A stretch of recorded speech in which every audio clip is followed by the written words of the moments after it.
it downfield. It is caught. John Moran in the clutch. Oh my word. Oh my God. Deep to right field. Way up there and way down the sideline. Jefferson, another huge run. Jalen Red broke tackle, stayed on his feet.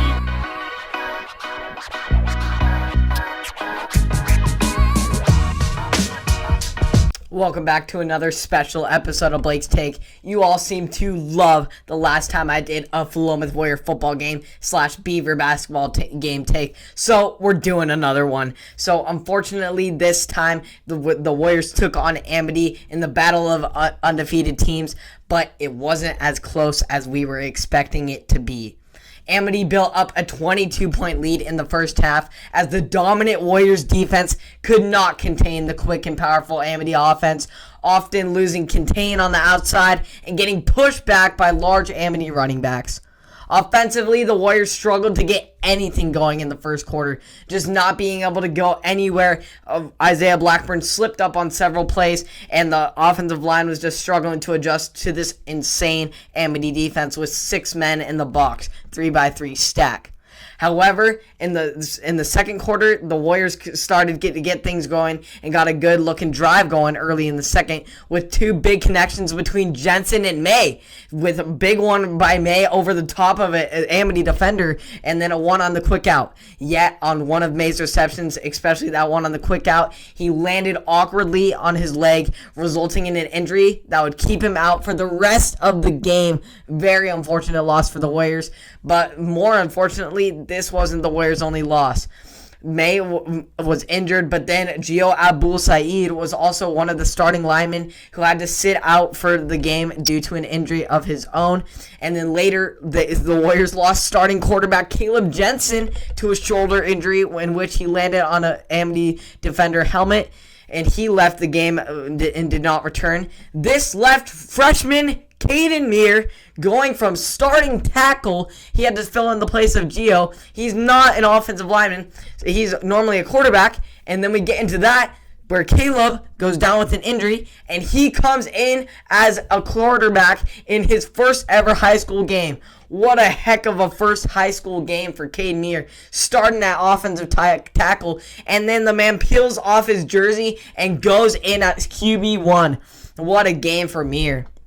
Although the Warriors did not come out with the win, powerful running back David Griffith made his return to the gridiron.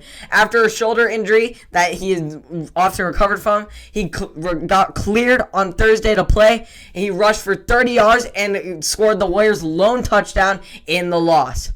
This is a tough pill for the Warriors to swallow, but they will continue to persevere and strive forward as they try and finish the season strong in the second half. This was a tough team. They were third in state. They got third in state last year. Amity had a very good game plan. Their kids come through an incredible program over there. They run the same offense continually. This Warriors offense has gone through 3 different offenses in the past 3 years for these kids. So it's very hard to adjust, not to mention all the injuries and setbacks. You lose a contender for all-state tight end in Time, and also the 6'6" edge rusher in him.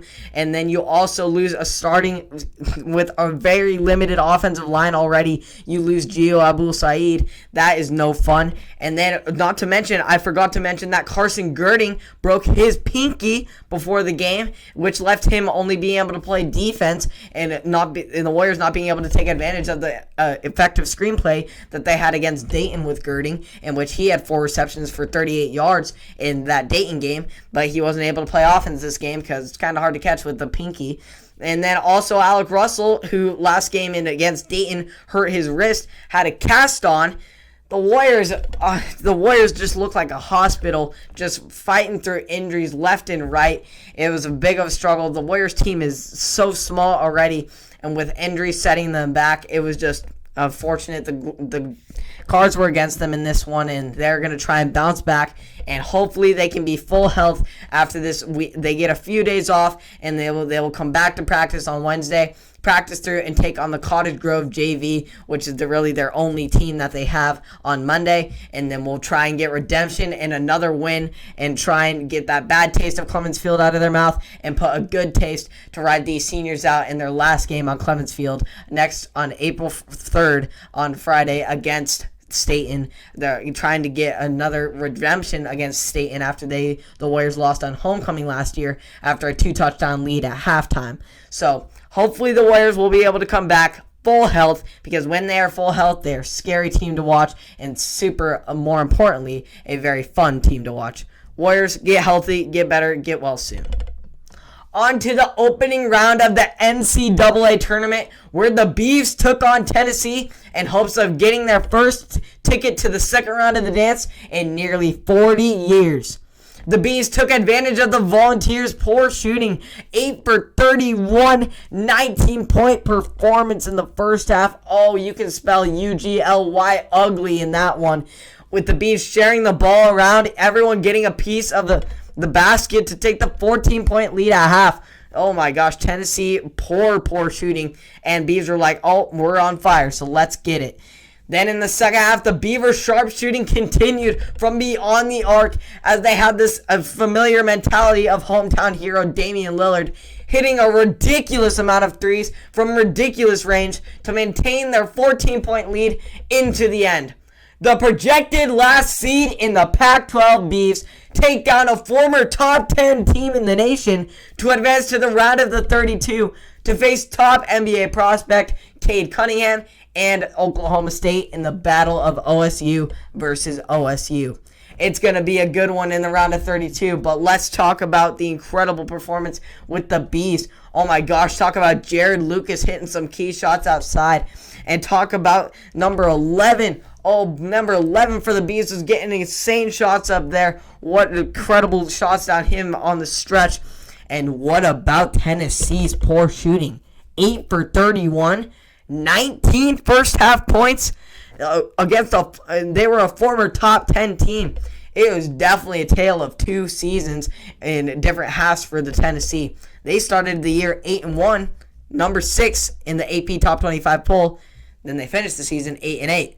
And then for the Beavers, they started rough with like an 0-3 start to start the season, and then they come back and they won like 8 of their last 9, stretching from late in the season into the incredible Pac-12 tournament that they had, taking down teams there, and now they took down Tennessee. What a win for the Beavs, becoming just a 12 seed, taking on a 5 seed, and they just show that they are loving the underdog mentality. Great win, Beavs, and I hope that you win in the round of 32 against Oklahoma State in the battle of OSU. We know what the real OSU is, and the Beavers are going to bring a good Sweet 16 to Corvallis. So thank you for tuning in to another episode of Blake's Take. Hope you enjoyed all that about it's unfortunate that the Warriors lost.